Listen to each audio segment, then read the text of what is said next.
proyectateradio.com.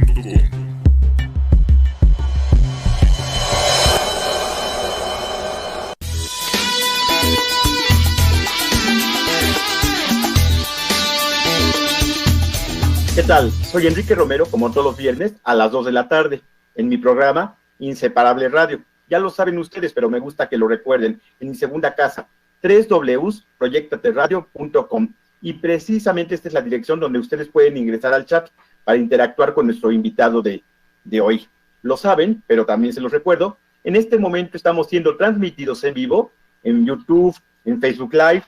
En YouTube solamente tienen que introducir Proyectate Radio 4 e inmediatamente aparece este programa. Pues hoy es viernes, estamos ya a mitad del mes, seguimos en una cuarentena, sesentena, ochentena, yo ya no sé cómo vamos, pero bueno, estamos muy animados por la entrevista que tenemos hoy con César Roldán. César, ¿cómo estás? Hola, ¿qué tal, Enrique? Muchísimas gracias por la invitación, es un placer, como siempre, colaborar contigo, es un honor. Pues muy bien, aquí, pues adaptándonos a la cuarentena, sesentena, ochentena o lo que sea a la N. Así es, exactamente. César, pues eres un artista del violonchelo.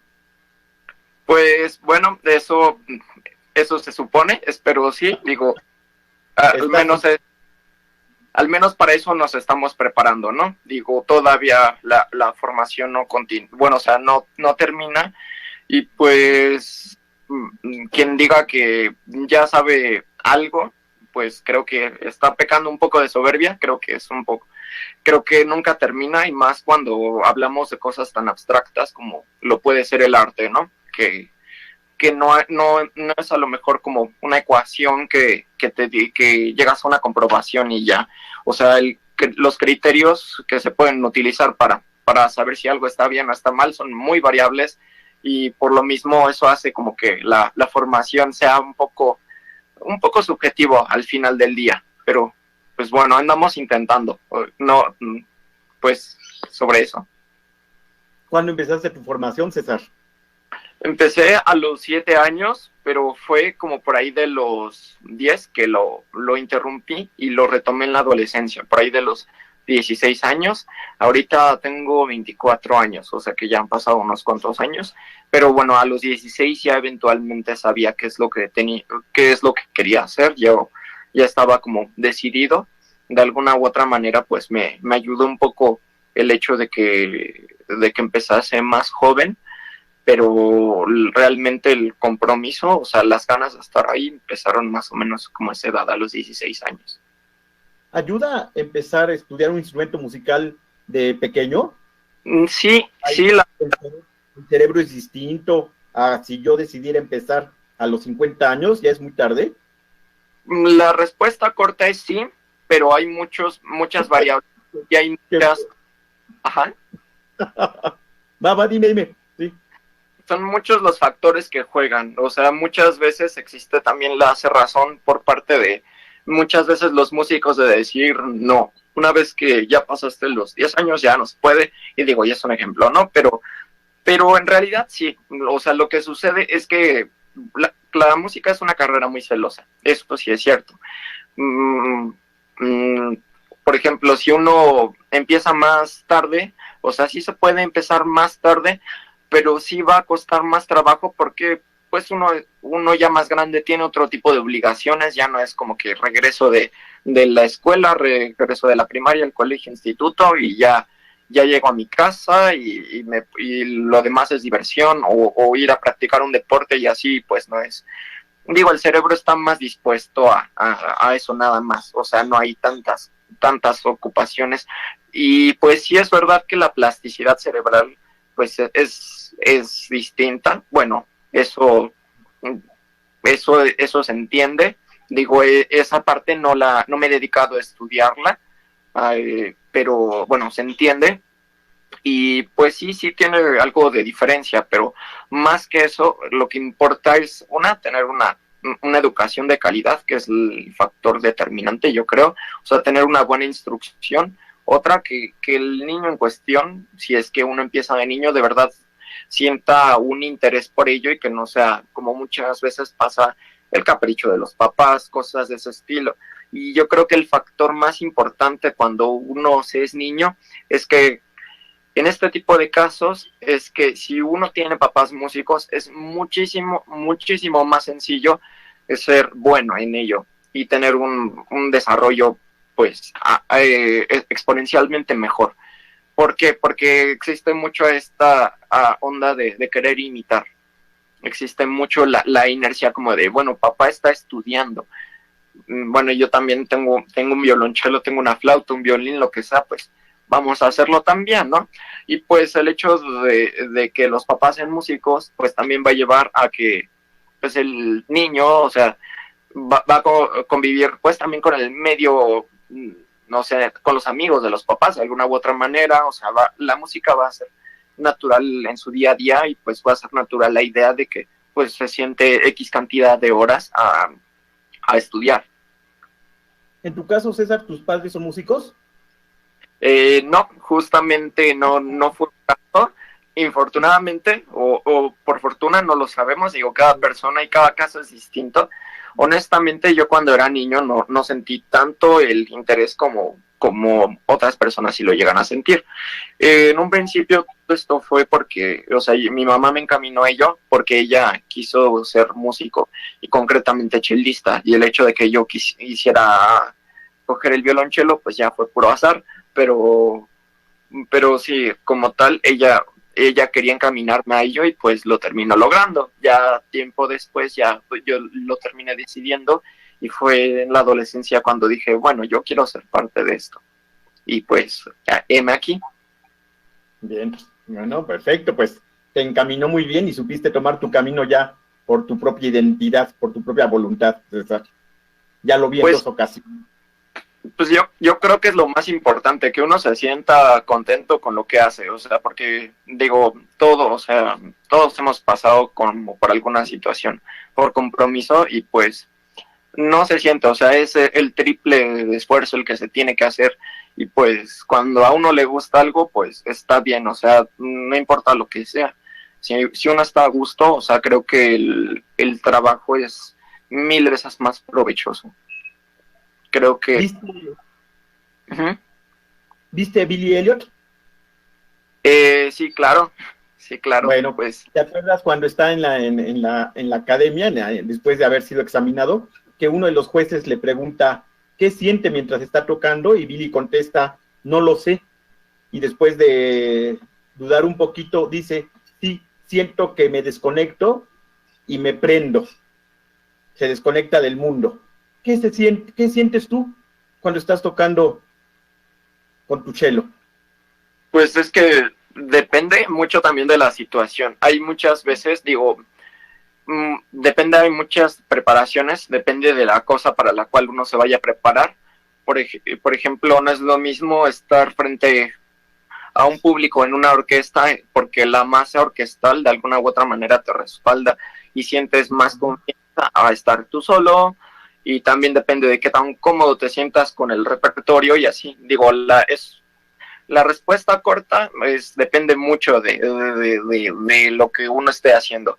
Y también muchas veces, o sea, llega a pasar, por ejemplo, sobre todo si uno llega a tocar en una orquesta o algo por el estilo, no siempre lo que uno hace es lo que uno quiere. O sea, a uno le puede gustar la música, pero hay muchas maneras de ejercerla. O sea, y no solo desde la parte sinfónica, o sea, no solo de la parte de música de cámara, no solo de la parte de solista, sino que dentro de eso, o sea, puede gustarle a alguien música del periodo barroco, del periodo clásico, del romántico, del siglo XX, o sea, y cada quien puede tener ambiciones bien diferentes, y por esa misma razón, pues depende, son muchos los factores. Pero a mí particularmente, o sea, me disfruto mucho tanto el momento en el cual pues estoy en el escenario, pero también el momento en el cual yo estoy practicando, que es, yo creo que a veces más importante que el momento en el cual uno va y lo da todo, o sea, uno que va y hace lo mejor que puede, sin disfrutar, o sea, las pequeñas o grandes sesiones de estudio que uno pueda tener antes de tocar cualquier cosa en frente de un público. Estuve revisando tu Instagram, en el que ambos nos seguimos, y te veo que andas en una fotografía en Bellas Artes, ¿no? Por ahí recuerdo alguna en el Palacio de Bellas Artes. Ah, sí, esa fue una vez que toqué, bueno, fue del año pasado con la Orquesta Sinfónica del Estado de México, tocamos el Requiem de Guerra de Benjamin Britten y así. He tenido la fortuna de que he tocado en cosas muy, pero muy, muy diversas, a pesar de que yo desde un principio dije, yo lo que quiero hacer es dedicarme a la música académica, concretamente, pues bueno, ¿no? O sea, y bueno, y mal llamada clásica, Eso, pero pero eso te iba a decir, has estado en un escenario muy grande, como Bellas Artes. sí, como también otros, por ejemplo, en el Auditorio Nacional, la Arena de la Ciudad de México, Más, o sea, sí, sí. cosas así, pero haciendo cosas incluso muy diferentes. Por ejemplo, me ha llegado a pasar que he tenido que tocar cumbia, por ejemplo, en la Arena de la Ciudad de México con... ¿Cumbia? Sí, o sea, digo, y son, digo, de esas vueltas que da la vida y pues de alguna manera pues enriquece. Es Ajá. padre, qué interesante la variedad, César. Y ahora estamos también probando, a ver, ¿cómo ves al público? Ahora estamos probando conciertos, conferencias, psicoterapia, clases de yoga y de todo a través de internet por esta pandemia. ¿Qué ves en el futuro en la música? Yo sigo a los artistas que se unen de comedias musicales, de conciertos de sinfónicas, sigo a la de París, donde cada uno está tocando en su momento y se va incorporando en un video. Cada quien está en su casa y después se integran todos en una sola imagen y sonido. ¿Qué sigue con la música con esta pandemia? ¿Tú qué crees, César? Pues yo creo que es un momento francamente muy difícil, o sea, pero es una situación que ya se venía, me digo, independiente a la pandemia, o sea, y yo creo que hay que reinventarse y también reinventar la manera en la cual se consume música. Digo, no es una novedad que cada vez las personas eligen música que busque, no sé, agradar únicamente sus sentidos, música fácil de digerir, la cual no involucre mucho compromiso intelectual, que realmente no, o sea, no, o sea, real, Qué buena ¿eh? manera de decirlo, no involucra compromiso intelectual. No, no, o sea, y no lo digo en mala onda, como a lo mejor podría entenderse, porque en realidad no, o sea, eso es lo que está pasando con la música, es el resultado de cómo estamos interactuando personalmente, y tampoco es como que, ay, o sea que en el siglo XX estábamos muy bien, no, es solamente, o sea, tampoco, pues, digo, si hubiéramos nacido en 1900, pues nos hubiera tocado vivir dos guerras, igual nos hubiera tocado vivir pandemias, nos hubiera tocado vivir mil y un cosas, pero sí es una tendencia que se tiene, al menos con esto. Y bueno, también esto, o sea, cómo hemos avanzado tecnológicamente, pues ha condicionado cómo consumimos música, ¿no? O sea, por ejemplo, hace 10 años la gente todavía se sentía muy motivada por ir y comprar un CD, cosas de ese estilo. Y hoy en día, pues es como qué nostálgico eres, como que tienes CDs, ¿no? Y pues, o por ejemplo, leer cualquier cosa, o sea, cualquier cosa se está digitalizando, solo que ahorita existe una tendencia a consumir cosas fáciles de digerir. Y lo único que pues queda es pues sí, seguir con la tendencia, pero en el caso de la música académica, pues si quieres sobrevivir, igual ha sobrevivido muchos siglos, pero si quieres sobrevivir, pues es manera de reinventarse y manera de buscar otras opciones. Hace unos días andaba viendo en redes sociales, o sea, anuncios de estos conciertos que les llaman candlelight concerts, que, o sea, con conciertos con velitas, ¿no? Y pues bueno, sí se ve atractivo, se ve lindo el escenario, se ve acogedor, pero no es ni repertorio nuevo, ni repertorio súper interesante, ni es que sean los mejores intérpretes, ni nada. Algo tan sencillo como eso puede darle un giro, puede generar una audiencia nueva, y creo que ese tipo de cosas son las que muchas veces vale la pena hacer. Por ejemplo, entre los clásicos existe mucha esta tendencia a sí,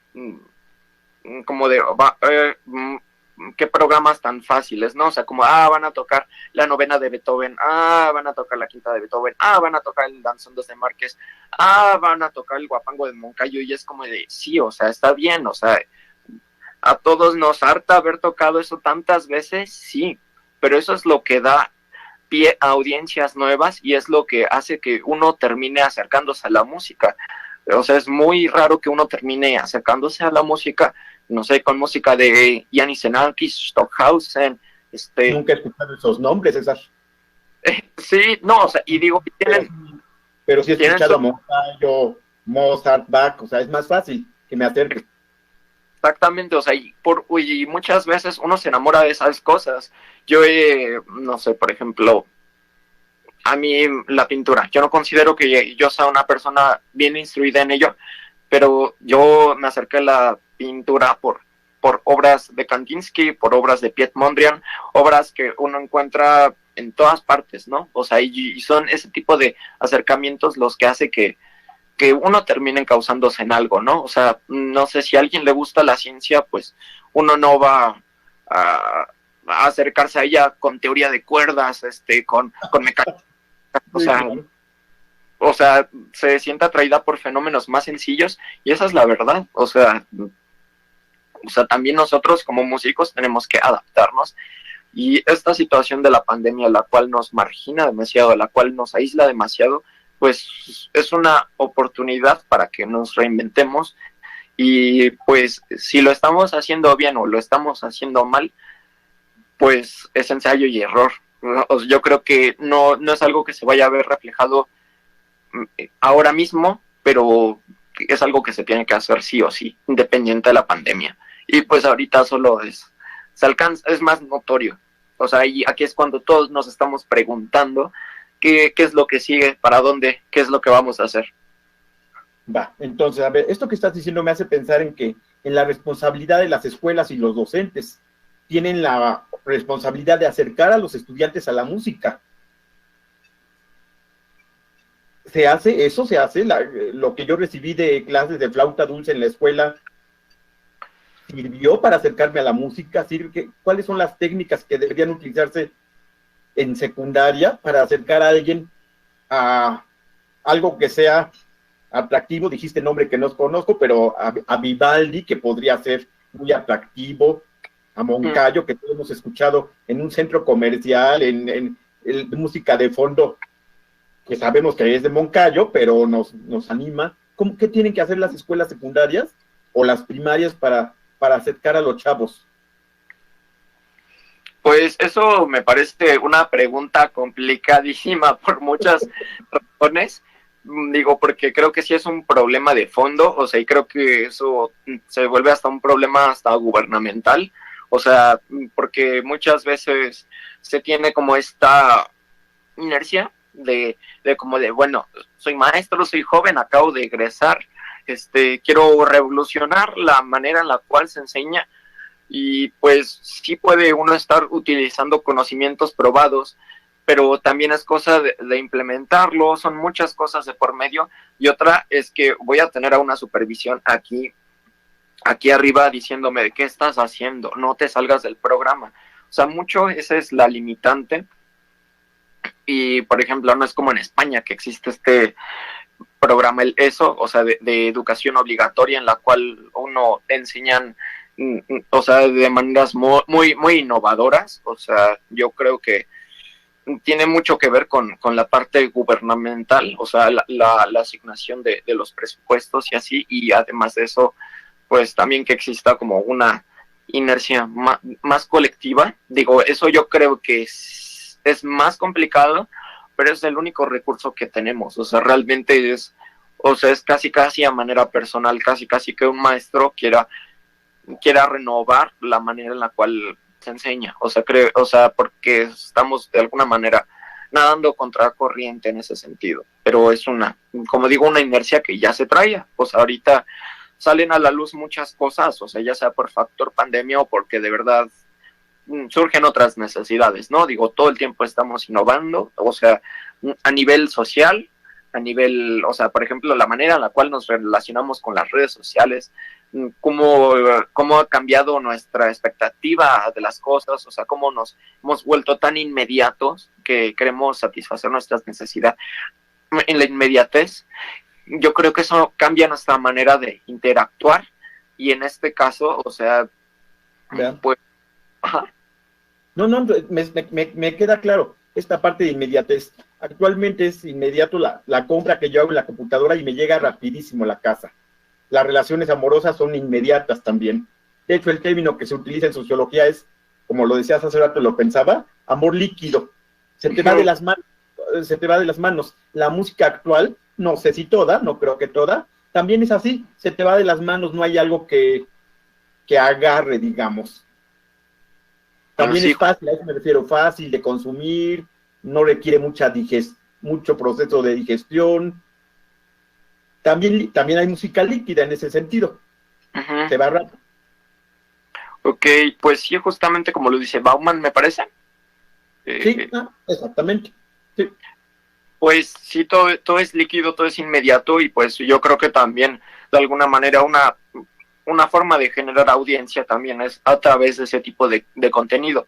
Y yo creo que hoy en día, pues no sé, si universidades, por ejemplo, como Harvard, MIT, y hacen mucho contenido digital para que cualquier persona en el mundo lo pueda consumir. Yo creo que en este caso los músicos también tenemos que hacerlo. Y bueno, y para allá ahorita voy con un punto interesante, pero justamente hace unos días hablando con unos amigos estaba encontrándome en la situación de que si uno quiere aprender de historia, hay canales de YouTube que relatan acontecimientos y que se entrelazan entre ellos y al final terminas haciendo una lista de reproducción que termina pues enseñándote un buen de cosas, o sea, y de manera lineal. Y pues me parece padrísimo, o sea, porque está contado de una manera diferente. Y si tienes dudas, puedes repetir el video n cantidad de veces y no vas a tener problema por esa parte de que se te pasó algo. Y bueno, misma historia sucede, por ejemplo, con la ciencia, con las matemáticas. Si uno tiene, no sé, dudas de cómo hacer, no sé, cómo derivar, cómo hacer matrices, pues uno encuentra un video con todo, o sea, y no solo uno, muchísimos.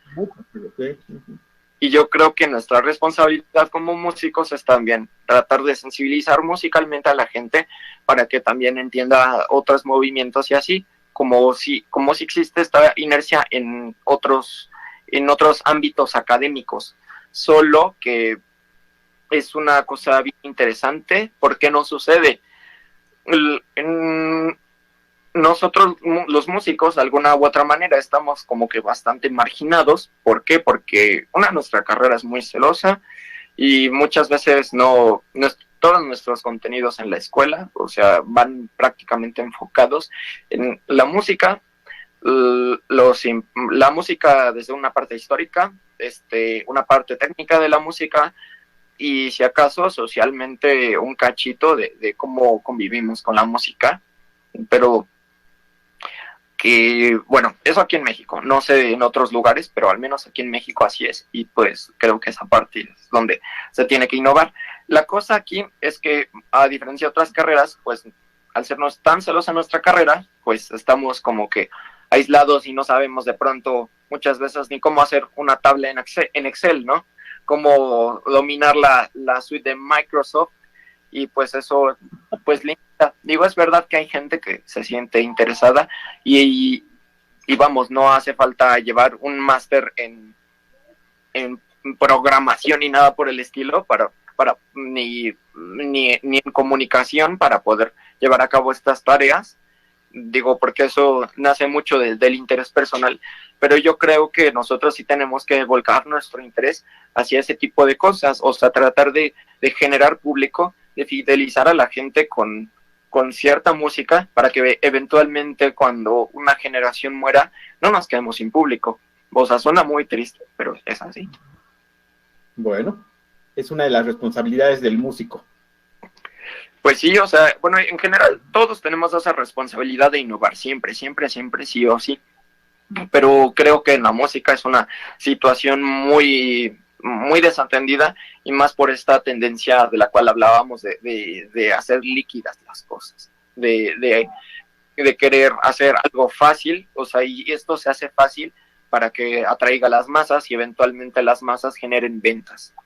O sea, no va enfocado en generar algo que cause gusto, que cause disfrute, algo que tenga un fin profundo. Solamente se trata de lucrar con algo, y esa inercia es lo que nos lleva a lo que ha sucedido hoy en día, a cómo estamos viviendo la música hoy en día. Hace rato, entonces, estás mencionando dos cuestiones básicas, cómo lo estamos viviendo hoy en día y el término gubernamental. Si tú tuvieras la oportunidad de intervenir en cuestiones de decisiones educativas, de planificación, de educación musical, y vas a ingresar un documento de justificar por qué la educación musical sirve a los chavales de la secundaria. ¿Por qué? ¿Por qué les sirve? Dame una justificación, te va a decir tu secretario de Educación Pública. Ok, esa es una pregunta además de muy difícil porque digo, debe de como... Digo, una cosa es los planes que yo tenga y las expectativas que yo tenga, y muchas veces no se hacen estudios de impacto, y yo creo que esa es una de las broncas grandes por las cuales no trascienden muchas cosas que podrían trascender, o sea, que cosas que podrían ser, pero no pasan en la vida real porque no se hace un estudio de impacto, o sea, y no se toman como parámetros medibles reales. Y independientemente de eso, yo creo que es muy complicado, pero porque ¿cómo justificar? O sea, yo creo que la respuesta...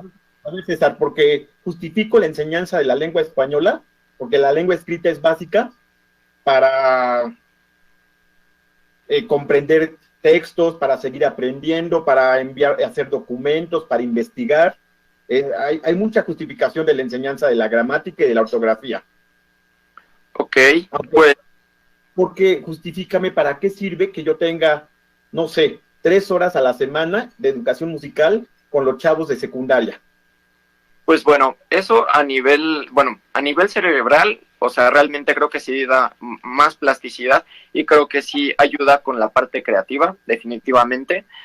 Pero más allá, yo diría que para que las personas se descubran que les gusta y que al final terminen haciendo, o sea, teniendo una sensibilidad diferente. Yo diría simple y sencillamente que para que al final uno termine teniendo un público sensibilizado y que pase como en Alemania, que los conciertos vendan más que las entradas de fútbol. O sea, y no estoy diciendo la música importa más que el fútbol, pero sirven para cosas distintas. O sea, el fútbol, o sea, por más, digo, y me voy a meter en polémicas a todos niveles por decir. Sí, claro. Pero el fútbol es un disfrute de los sentidos. No estoy diciendo es fácil, yo lo puedo hacer, definitivamente no. Soy muy malo con la psicomotricidad gruesa, soy muy malo con esa parte, pero digo, también puede que por eso no me guste, no lo sé, pero independientemente de eso, pues la música, o sea, puede contar historias muy complejas, o sea, puede hablar, no sé, por ejemplo, con eso puedes hablar de religión, con eso puedes hablar de política, con eso puedes hablar de historia, con eso puedes hablar, no sé, de pintura, puedes hablar de muchas cosas, o sea, en el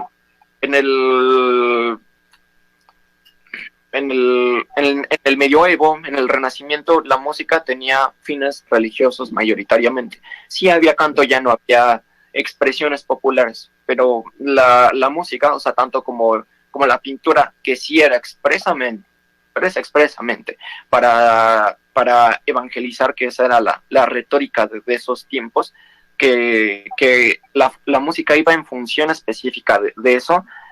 Después pasó a ser una expresión popular, después pasó a una cuestión política, pasó después a una cuestión de las emociones en el romanticismo, o sea, hablar del ser humano para después en el siglo XX a usarlo como medio de protesta para hablar acerca de los genocidios vividos, acerca de... Tiene muchos nombres, ¿no? Tiene muchos, o sea, guerra, Tercer Reich, Stalin, tiene muchos nombres, o sea, ha servido para muchas cosas y al final ha sido un medio de protesta, ha sido un medio de expresión y ha sido un medio de difusión. Tiene muchas funciones la música, como también puede ser un medio de escape, ¿no? Como lo podría ser a lo mejor escuchar una canción de Justin Bieber o de reggaetón. No estoy diciendo que sea malo, pero lo malo es cuando la tendencia va ahí y las cosas se descompensan y ya no hay el mismo nivel de expresión que sí hubo antes y la atención que se prestaba a ello. Entonces la música tiene funciones distintas, desde la denuncia hasta desconectarte o distraerte de una preocupación que tienes, pones una música que encuentres rápidamente, hasta desconectarte de una preocupación que tienes. Tiene varias funciones la música. Sí, claro, o sea, y también tiene una función, o sea, estética importante, y al final es lo que nos atrae a ella, ¿no? O sea, hay música, por ejemplo, que es muy complicada de escuchar, no sé, como la que mencioné antes, o como Krzysztof Penderecki o Oliver Menn, son músicas complicadas y que están relatando cosas no tan agradables, o sea, cosas de la historia nada bellas, pero que de alguna manera, pues existen, o sea, y esa expresión, o sea, por ejemplo, Oliver Messiaen, un compositor francés que escribió su obra más célebre, El Cuarteto del Fin de los Tiempos, lo recomiendo mucho, desde la cárcel. Lo compuso en la cárcel y se estrenó en la cárcel y pues la música tiene ese tipo de funciones, o sea, y al final yo diría unificar ideas, o sea, yo creo que eso es, o sea, un medio de expresión, o sea, sí, es como sí, César, estás descubriendo el agua, pero sí, o sea, sí, o sea, como tal, sí, esa es la función. Y la cosa no es esa, sino que lo perdemos de vista. Bueno. Bien, me queda muy, muy claro la función de la música para el artista y también para el que la consume. También tiene una función de ayudarlo a pasar una tarde o también de conectarse con su propia creatividad o con otras cosas, incluso hasta podría decir yo espirituales. Entonces, la música puede servir para una conexión espiritual. Sí, claro, y bueno, o sea, pienso yo que la justificación es que una sensibilizar a la gente y otra que conozcan otras cosas que también les puede gustar, o sea, tener personas más integrales, o sea, yo creo que si a la gente se le enseñara para qué sirven las cosas, o sea, un ejemplo, las matemáticas. Cuando las matemáticas que se ven en bachillerato, o sea, si uno no va a una carrera afín, uno nunca las va a utilizar, nunca, o sea, una raíz cuadrada se puede sacar en el teléfono, porcentajes se pueden sacar en el teléfono, y casi cualquier matemático va a sacarlo con el teléfono, o sea, y la persona como empeñada en querer sacarlo, pues eso se llama gimnasia mental, no se llaman... O sea, no van a estar sumando fracciones, van a estar derivando, no van a estar haciendo matrices en la vida diaria, pero es muy importante, o sea, el privarnos de esas cosas hace que nos perdamos de muchas cosas, o sea, creo que, o sea, a que conozca y que consuma otras cosas, creo que es importantísimo. O sea, en la vida diaria, estas cosas, o sea, viéndolo desde la parte estrictamente funcional, pues a lo mejor no lo vas a utilizar todos los días, no vas a comer de eso, pero es importante. O sea, existe ahí y pues tiene su lugar, o sea, y mientras más elementos uno pueda ver la vida diaria, o sea, si uno ve que se cayó algo a lo lejos, o sea, pues uno puede entender, no sé, o sea, entendiendo las leyes o sea, de física clásica, mecánica clásica, uno entender como de, pues por qué se cayó de tal manera, y pues es más interesante ver la vida así, que como de se cayó esa cosa, y actuar con total indiferencia ante todo. Yo creo que eso es o sea, que el conocimiento, o sea, y al final no solo es la música, sino el conocimiento, a uno le da los lentes para ver algo con otros ojos. Se ve, bueno, no, tu última expresión está clave. La música te permite ver el mundo de otra manera. Pues sí, pienso, o sea, y que si uno tiene como una mínima sensibilidad musical, uno no va a estar desdeñando otras expresiones, ¿no? O sea, la gente no, que le guste música más digerible, no va a estar desdeñándola y no va a decir como de, ¿y eso para qué? No, o sea, no va a ser el mismo el resultado. Y vuelvo a citar el mismo ejemplo. En Alemania venden más las entradas a los conciertos que a los estadios. ¿Y eso, habrá algún estudio que señale esa atención especial que hay al arte, a la música, en este ejemplo que estás diciendo, con un país desarrollado? ¿O eso tendrá que ver con eso? Pues yo no conozco un estudio de por medio que evalúe eso, digo, y si los hay, o sea, que evalúan la educación entre países, pero vamos, o sea, independientemente de eso, pues creo que el esfuerzo sí es totalmente gubernamental, digo, porque, vamos, el ser humano sí es curioso en los primeros años de vida, pero ya después de salir de las obligaciones de trabajar, no es como, qué gusto, voy a gastar 6 horas en la biblioteca nada más porque sí. O sea, para empezar, no hay una manera en la cual empezar, ¿no? O sea, no es como que, no sé, uno se puede decepcionar mucho, por ejemplo, llegar a una biblioteca y quiero leer Tolstoy, quiero leer Dostoyevsky, quiero leer estas cosas, y si no hay un proceso de lectura, de comprensión buena, pues solo va a ser una frustración, y eso va a terminar a la persona alejándose de la literatura para siempre. O sea, va a experimentar una frustración que va a decir, no, pero es que yo no puedo, o sea, eso es para otro tipo de personas. No es que no se pueda, o sea, es un proceso, y pues ese proceso mucho tiene que ver con una cuestión gubernamental. Perfecto, entendido, César. Nos quedan 2 minutos, el tiempo va rapidísimo en internet. Ok. Pero te tengo dos preguntas. ¿Dónde te podemos seguir para saber de tu vida musical? ¿Y qué hay en el futuro de César? ¿Qué viene en cuestiones académicas, laborales? Cuéntanos un poco. Bueno, ¿dónde me pueden seguir? En caesar.roldan.celist, bueno, eso, Caesar Roldan Cellist, o sea, caesar.roldan.cellist, o sea, chelista en inglés. Ahí Instagram, ahí me pueden seguir. ¿Qué es lo que sigue en la vida de César Roldán?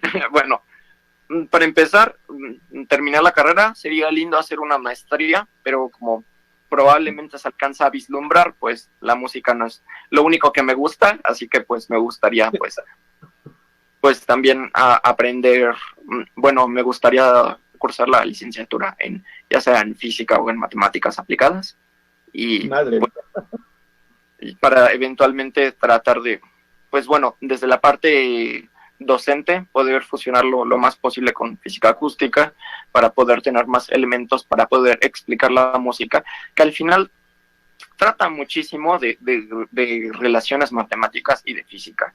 Y mientras uno por lo estudie, creo que uno tiene más elementos para crear y para entender. Y ese mismo entendimiento, como anteriormente decíamos, es lo que hace que el oyente pueda tener un mejor disfrute y una mejor comprensión. Y pues esas son como mis ambiciones. Y bueno, ya después de estudiar alguna de esas 2 carreras, eventualmente lo que sigue pues es hacer la maestría en violonchelo, pero eso ya será en otro lugar, esperemos. En otro lugar fuera del país.